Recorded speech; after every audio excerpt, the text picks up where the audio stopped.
Labour Party is not a party to walk away from. The successes, the history that Labour Party of Nigeria has recorded is unique and unprecedented. We presented clear records and evidence of 10 million votes scored in the last election, thereafter reduced to 6.1 million votes.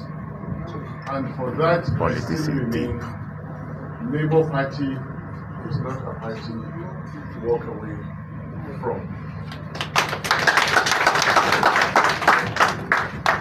The act of state capture is a more onerous task than causing disunity and disaffection among and within political parties.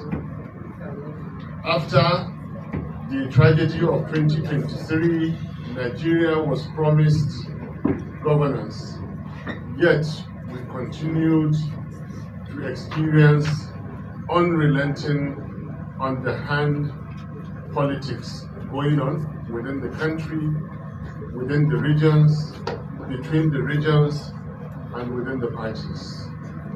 A lot of water, as they say, has passed under the bridge. I'm here as a loyal party member.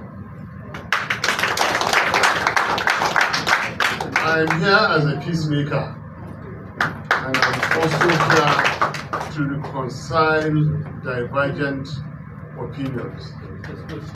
I'm very, very proud to say that I did attend meetings of a certain attempt for coalition in Nigeria. Morally speaking, if your neighborhood invites you to discuss the security, you must attend. However, if you attend and they discuss other matters besides that, you are at liberty to restore yourself to your former position. I have attended and I have listened to the coalition attempts, yet I still remain in Labour Party.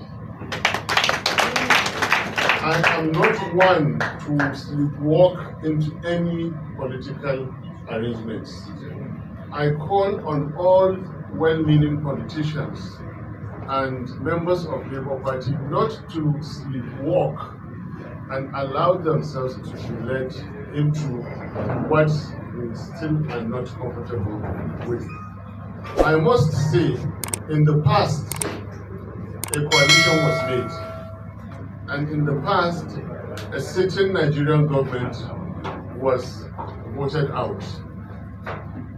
I note with pleasure that this is what we as Labour Party did in 2023 and what we are about to do again in 2027.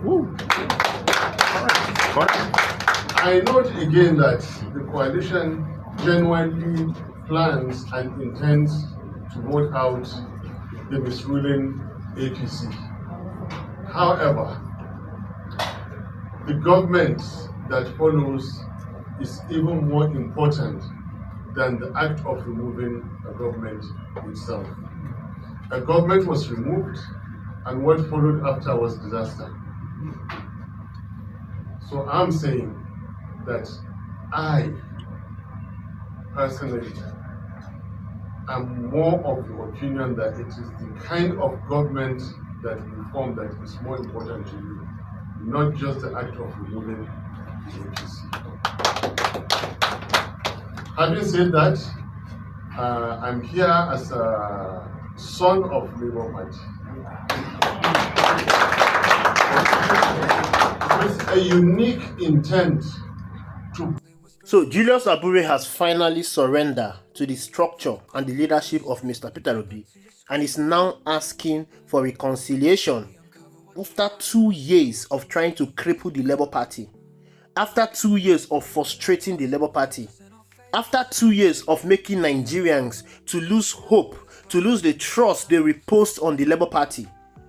After 2 years of making the Labour Party to be stagnant, he is now calling for a reconciliation. Last week, the National Executive Council went ahead to inaugurate Nenadi Usman-led committee as the interim chairperson of the Labour Party.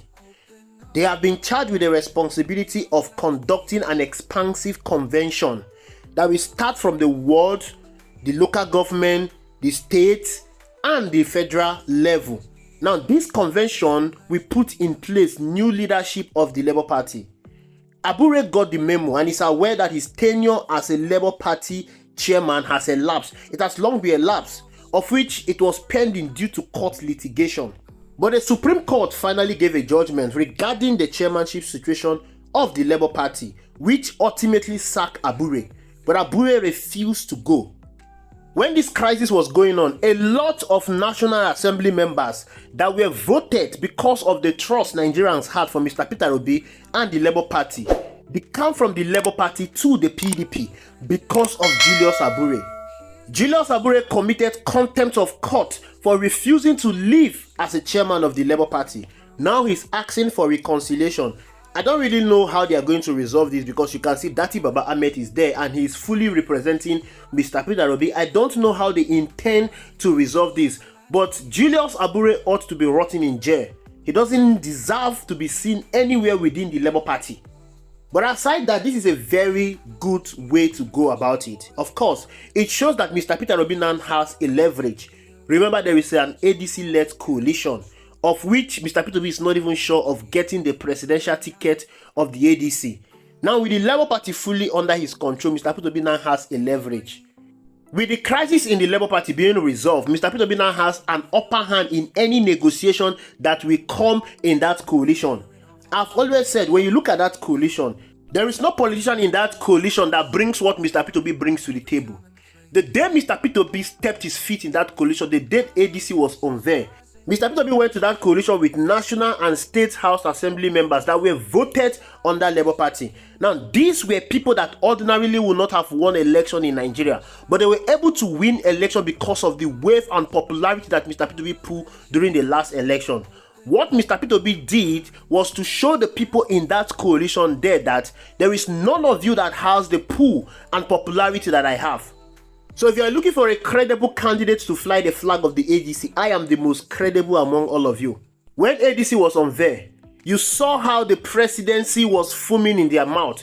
You saw how they went on the national television trying to downplay the coalition and the ADC. You saw everything they were saying about the coalition, that it was dead on arrival. The reason why they were G3 was because of the presence of Mr. Peter Obi, not even Atiku Abubakar. None of the politicians in that ADC coalition can send fear to the camp of the presidency. It is only Mr. Peter Obi. I mean, we are talking about the most sought after presidential candidate in Nigeria, the strongest opposition leader in Nigeria, the only presidential candidate in the last election whose relevance is still intact, the only presidential candidate that the opposition parties don't want to visit their state because he is exposing their incompetency. Mr. Peter Obi is the biggest threat to Bola Ahmed Tinubu. And of course, the reason why the ADC coalition was gaining momentum was because of the presence of Mr. Peter Obi. It was because Obedience were talking about it. And of course, there's been a lot of speculation regarding who will fly the presidential ticket of the ADC. All of that has come to rest now that Mr. Peter Obi has fully gained control of the Labour Party. We are talking of a Labour Party that got 6 million block vote in the last election with just 6 months to prepare.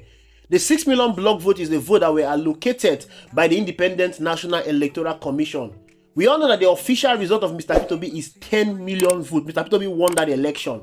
Despite all the rigging and voter suppression against him, he still came out on top. So with him having the structure of the Labour Party in his hand now, the people in the ADC will not even want to play with him if they truly want to win the next election.